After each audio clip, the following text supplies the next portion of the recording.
শুভ সকাল বন্ধুরা, আজ হলো 10 ফেব্রুয়ারি মঙ্গলবার।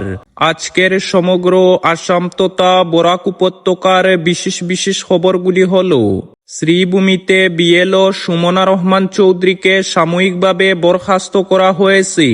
অবশেষে চাকরি থেকে সাময়িকভাবে বরখাস্ত হলেন ভোটার তালিকা থেকে নাম কর্তনের আবেদনের কর্মকাণ্ড প্রকাশ্যে আনা মহিলা। শ্রীভূমি জেলার বিএলও সুমনা রহমান চৌধুরীকে চাকরি থেকে সাময়িক বরখাস্ত করা হয়েছে। জানা গেছে, গত 5 ফেব্রুয়ারি শিক্ষিকা সুমনা রহমান চৌধুরীকে চাকরি থেকে সাময়িকভাবে বরখাস্ত করেছেন জেলায়ুক্ত প্রদীপ কুমার দ্বিবেদী।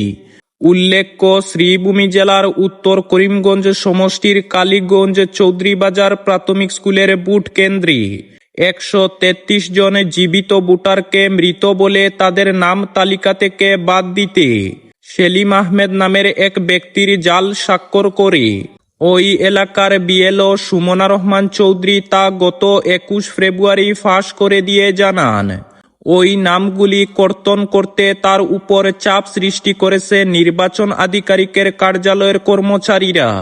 তার সঙ্গে আরও 4 জন বিএলও তাদের এরকম কাণ্ড ঘটেছে বলে জানান।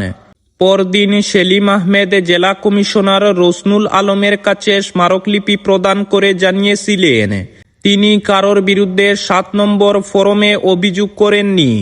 তার স্বাক্ষরকে বা কারা জাল করেছে তাদের বিরুদ্ধে ব্যবস্থা নেওয়ার দাবিও জানিয়েছিলেন সেলিম উদ্দিন।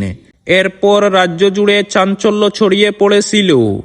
এর বিরুদ্ধে মানুষ সোচ্চার হয়ে ওঠেন, বিরোধীরা মাঠে নামে। কিন্তু জনসক্ষমে এই ঘটনা বলতে গেলেন কেন? এর জবাব চেয়ে গত 23 জানুয়ারি সুমনা সহ বাকি বিএলওকে সুকোজ করেন নির্বাচন আধিকারিক। 27 জানুয়ারি 5 বিএলওকে একসঙ্গে তাদের সুকোজের জবাব জেলা নির্বাচন আধিকারিকের হাতে তুলে দেন। কিন্তু এরপর বিএলওদের জবাব সন্তোষজনক কিনা তা জানতে বিএলদের ডেকে আর শুনানি গ্রহণ করেননি নির্বাচন আধিকারিক। এর বদলে গত 5 ফেব্রুয়ারি সুমনা রহমান চৌধুরীকে চাকরি থেকে সাময়িক বরখাস্ত করেন জেলায়ুক্ত। জানা গেছে, সুমনা চৌধুরীকে বরখাস্ত করার পেছনে মিডিয়ার সঙ্গে কথা বলা, কর্তব্যে অবহেলা করা, ইলেকশন কমিশন অফ ইন্ডিয়ার নির্দেশ অমান্য করা, কাজের পদ্ধতি না মানা ইত্যাদি যুক্তি দেখানো হয়েছে। তাকে অন্যায়ভাবে বরখাস্ত করা হয়েছে। এ অভিযোগ তুলে সুমনা চৌধুরী আদালতের দ্বারস্থ হচ্ছেন বলে সূত্রের খবর। পরবর্তী খবরটি হলো, আজ অর্থাৎ 10 ফেব্রুয়ারি প্রকাশ করা হবে চূড়ান্ত ভোটার তালিকা। ভোটার তালিকায় আপনার নাম আছে কি নেই, নাম কিভাবে চেক করবেন, সম্পূর্ণ বিস্তারিত জানিয়ে দিয়েছে রাজ্য নির্বাচন কমিশন। অসমের কোটি কোটি ভোটারের জন্য বড় খবর, নির্বাচন আয়োগ ইতিমধ্যে প্রস্তুত করেছে চূড়ান্ত ভোটার তালিকা।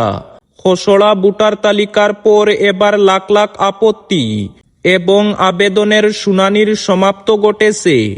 আজ অর্থাৎ 10 ফেব্রুয়ারি স্পষ্ট হবে কার নাম ভোটার তালিকায় আছে এবং কার নাম ভোটার তালিকা থেকে কর্তন হয়েছে। নির্বাচন আয়োগের অফিসিয়াল ওয়েবসাইটে চেক করা যাবে ভোটার তালিকা।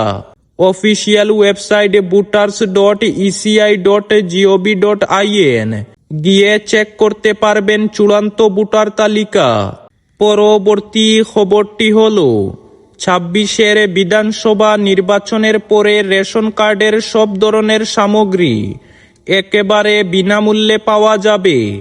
বর্তমানে যে রেশন সামগ্রীগুলি পেতে 100 টাকা করে দিতে হচ্ছে, 26-এর বিধানসভা নির্বাচনে এই সামগ্রীগুলি একেবারে বিনামূল্যে পাওয়া যাবে। চালের সঙ্গে চিনি, ডাল, লবণ এবং 1 লিটার করে সরষের তেল পাওয়া যাবে রেশন কার্ডে, তাও আবার সম্পূর্ণ বিনামূল্যে। রাজ্য বিধানসভা নির্বাচনের প্রাক মুহূর্তে রেশন কার্ডে দরিদ্রদের জন্য এমনই সুখবর দিলেন রাজ্যের মুখ্যমন্ত্রী হিমন্ত বিশ্ব শর্মা। তিনি আগেও ঘোষণা করেছিলেন, 26-এর বিধানসভা নির্বাচনের পরে রেশন কার্ডে চালের সাথে সাথে 1 কেজি করে চিনি, ডাল, লবণ এবং 1 লিটার সরষের তেল দেওয়া হবে বিনামূল্যে। আবারও একবার তা ঘোষণা করলেন মুখ্যমন্ত্রী হিমন্ত বিশ্ব শর্মা। পরবর্তী খবরটি হল, বুরুঙ্গায় রেলে কাটা পড়ে মর্মান্তিক মৃত্যু যুবকের। কাছাড় জেলার কাটিগড়া এলাকার বুরুঙ্গা রেলগেট সংলগ্ন স্থানে রেলের চাকায় কাটা পড়ে মর্মান্তিক মৃত্যু হল এক ব্যক্তির। এই হৃদয় বিদারক ঘটনাকে কেন্দ্র করে গোটা এলাকা জুড়ে নেমে এসেছে শোকের ছায়া। নিহত ব্যক্তি বড়খোলা বিধানসভা এলাকার ভুবনেশ্বর নগর গ্রাম পঞ্চায়েতের উত্তর বাঙ্গারপাড় গ্রামের বাসিন্দা প্রয়াত হবিব আলী তালুকদারের পুত্র নিজামুদ্দিন তালুকদার বলে জানা গেছে। প্রাপ্ত তথ্য অনুযায়ী দুপুর নাগাদ এই ঘটনাটি ঘটে। জানা গেছে নিজামুদ্দিন তালুকদার তার শ্বশুর বাড়ির উদ্দেশ্যে যাওয়ার সময় কাটিগড়ার বুরুঙ্গা এলাকার রেললাইন পার হওয়ার চেষ্টা করছিলেন। সেই সময় অসাবধানতাবশত তিনি একটি চলন্ত ট্রেনের নিচে পড়ে যান বলে প্রাথমিকভাবে অনুমান করা হচ্ছে। দুর্ঘটনায় রেলের চাকায় কাটা পড়ে তার দেহ খণ্ড বিখণ্ড হয়ে যায়। ঘটনাস্থলেই মৃত্যু হয় তার। আকস্মিক এই ঘটনায় এলাকায় তীব্র চাঞ্চল্যের সৃষ্টি হয়েছে। খবর পেয়ে পুলিশ দ্রুত ঘটনাস্থলে পৌঁছে মৃতদেহ উদ্ধার করে ময়নাতদন্তের জন্য পাঠানোর প্রক্রিয়া শুরু করে। পুলিশ ঘটনার প্রকৃত কারণ খতিয়ে দেখতে তদন্ত শুরু করেছে। এই মর্মান্তিক দুর্ঘটনায় নিহতের পরিবারে নেমে এসেছে গভীর শোক। পাশাপাশি বাঙ্গারপাড় ও বুরুঙ্গা সংলগ্ন এলাকা জুড়ে শোকস্তব্ধ পরিবেশ তৈরি হয়েছে। পরবর্তী খবরটি হল, বাংলাদেশের হিন্দুদের ঐক্যবদ্ধ হয়ে অধিকারের জন্য লড়াই করার বার্তা দিলেন মোহন ভাগবত। যদি দেশের 1.25 কোটি হিন্দু ঐক্যবদ্ধ হয়ে নিজের অধিকারের জন্য লড়াই করেন, তাহলে পৃথিবীর সব হিন্দুরা তাদের পাশে দাঁড়াবেন। বাংলাদেশে সংখ্যালঘু নির্যাতন নিয়ে এমনই বার্তা দিলেন সংঘ প্রধান মোহন ভাগবত। রবিবার মুম্বাইতে রাষ্ট্রীয় স্বয়ংসেবক সংঘের একটি অনুষ্ঠানে যোগ দিয়েছিলেন ভাগবত। সেখানে বক্তৃতা করার সময় তিনি বলেন, বাংলাদেশে প্রায় 1.25 কোটি হিন্দু বসবাস করেন। যদি তারা ঐক্যবদ্ধ হয়ে নিজেদের অধিকারের জন্য লড়াই করেন, তাহলে পৃথিবীর সব হিন্দুরা তাদের পাশে দাঁড়াবেন, তাদের সাহায্য করবেন। প্রসঙ্গত 2024 সালের জুলাইয়ে বাংলাদেশের ছাত্র আন্দোলনের সময় থেকেই রণক্ষেত্র রূপ নিয়েছে বাংলাদেশ। শেখ হাসিনা সরকারের পতনের পর মোহাম্মদ ইউনূস দায়িত্ব নিলেও কট্টরপন্থীদের দাপাদাপি আরও বেড়েছে। সম্প্রতি ছাত্রনেতা উসমান হাদির খুনের ঘটনায় ব্যাপক ভাঙচুর চালানো হয় সে দেশের সংবাদ মাধ্যমের দফতরগুলিতে, এমনকি অগ্নিসংযোগ করে দেওয়া হয়। কট্টরপন্থীদের হাত থেকে রেহাই পায়নি বাংলাদেশের সাংস্কৃতিক কেন্দ্র ছায়ানট। সেখানেও রাতভর চলে তাণ্ডব। এরপরই সংখ্যালঘু হিন্দু যুবক দীপু দাসকে গণপিটুনির পর তার দেহ গাছে ঝুলিয়ে পুড়িয়ে দেওয়ার ঘটনা ঘটে। ঘটনায় কেঁপে উঠে গোটা বিশ্ব। তারপরই দেশের নানা প্রান্ত থেকে এসেছে সংখ্যালঘুর উপর হামলার খবর। এই পরিস্থিতিতে বাংলাদেশের সংখ্যালঘু নির্যাতন নিয়ে বড় বার্তা দিলেন সংঘ প্রধান। পরবর্তী ও শেষ খবরটি হল, ভোট প্রস্তুতি খতিয়ে দেখতে অসম সফরে নির্বাচন কমিশনের দল। রঙ্গালী বিহুর আগেই অসমে বিধানসভা নির্বাচন অনুষ্ঠিত হওয়ার প্রবল সম্ভাবনা তৈরি হয়েছে। সেই লক্ষ্যেই নির্বাচনের প্রস্তুতি ও সামগ্রিক পরিস্থিতি পর্যালোচনা করতে দুদিনের সফরে অসমে আসছে নির্বাচন কমিশনের একটি দল।